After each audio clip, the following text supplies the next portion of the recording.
We were told to be seen, to stand out, to shine, to never fade into the background. And we learned very early that being visible was survival. That if people didn't see us, then we'd be forgotten. That if we didn't speak loud enough, someone else's voice would drown ours out then. And that if we weren't producing or posting or proving, then we would in essence disappear. So we built our lives around being seen, and we made our presence basically our product. We turned our stories into these strategies, and we hustled to stay visible, because somewhere deep down we feared that invisibility meant insignificance. This is Uber Bintegers, where we dare to reimagine worth through integrity and intimacy. But let's just say some things about why we hustle for visibility, shall we? Because this isn't just about our ambition or productivity. This is about survival.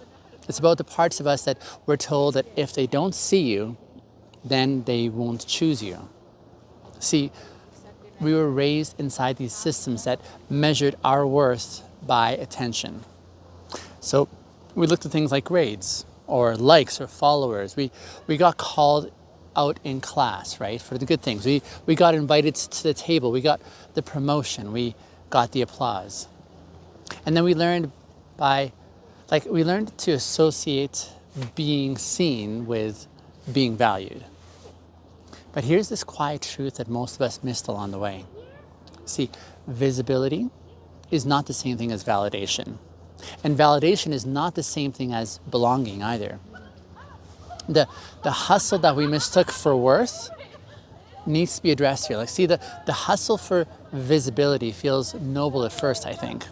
And so we tell ourselves that we're working hard, that we're growing our reach, that we're building impact, and that we're putting ourselves out there, right?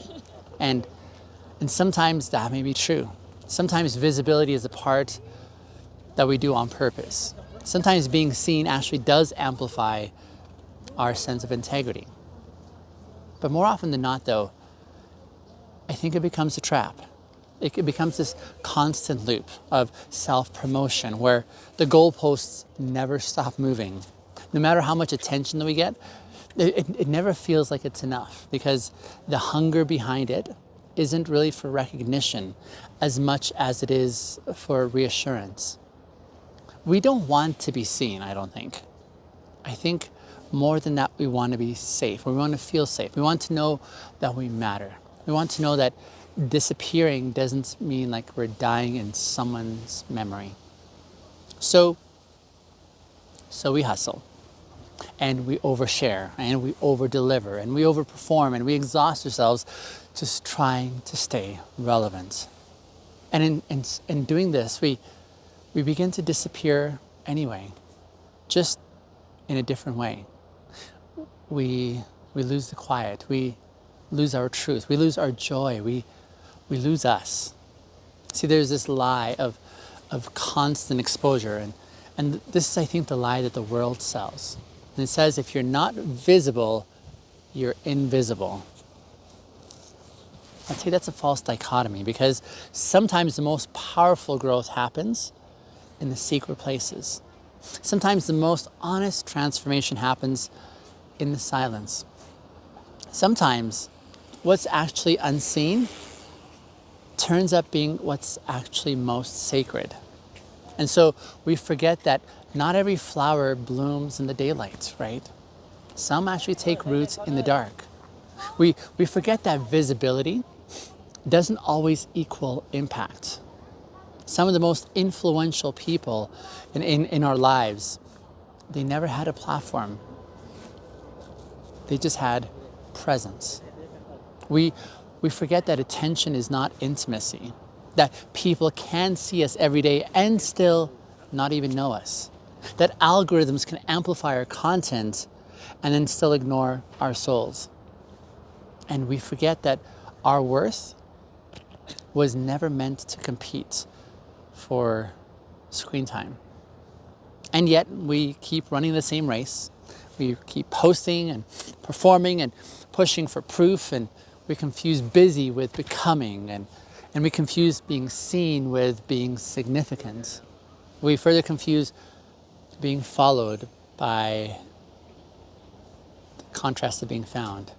And all this does is burn us out. But here's what integrity says. Integrity is about choosing substance over the spectacle. Integrity invites us back to the center, and it whispers, you don't need to prove what's already true.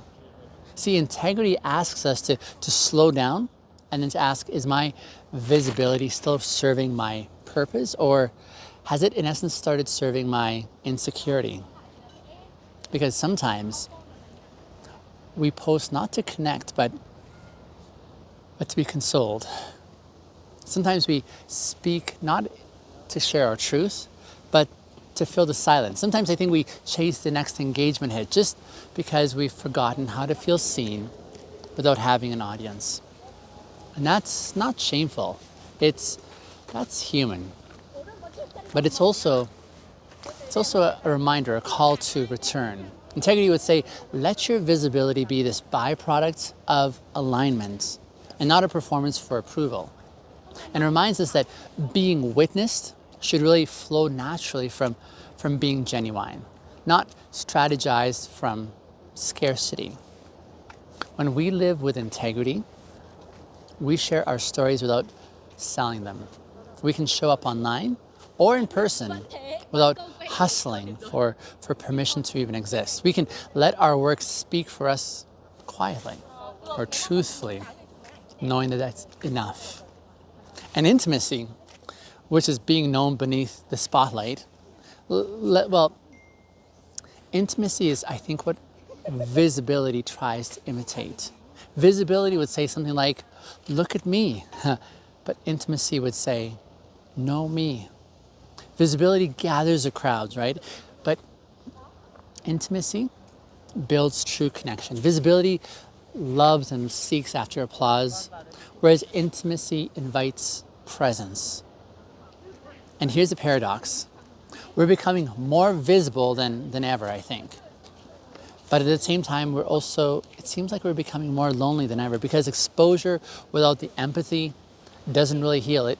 It's more performative, if you will. It says things like, if enough people like me, then I'll finally like myself. But that's not belonging. That's like this bargaining chip, right?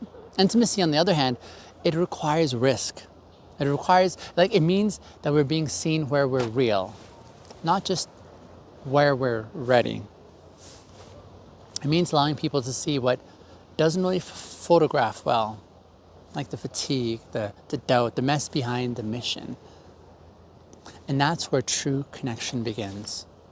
It begins when we stop hustling for visibility, and then we start showing up with vulnerability.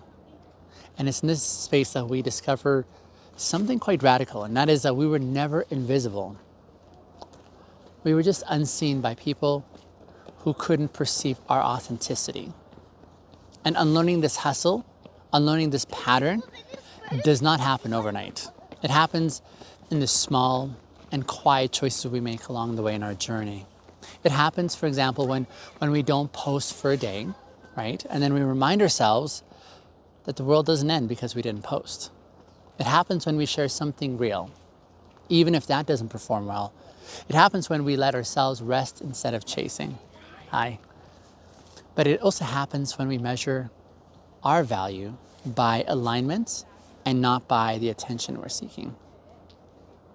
And yes, it also happens when we still desire visibility, but we're not really depending on that any longer.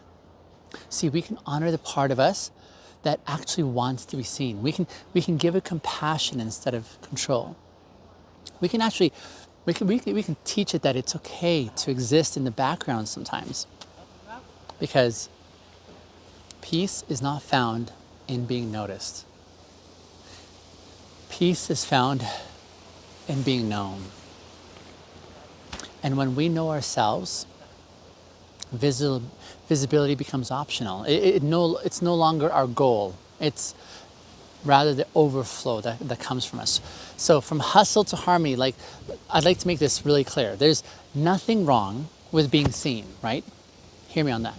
There's nothing wrong with sharing your light. I think the problem is when visibility becomes the only way that we recognize our value. And when that happens, the hustle becomes holy and our humanity becomes secondary. So what we're doing here together is we're rebalancing the scale. We're remembering that true worth is not about constant exposure. It's about consistent alignment. We're, in essence, learning to rest in our integrity. We're learning to connect through intimacy and to exist without auditioning for our worth. Because our worth is not earned through reach, it's embodied through our truth. Tomorrow's episode, I want to take the next step deeper still, where we're going to explore what happens when productivity becomes proof of our existence and how to live from wholeness instead of this constant output.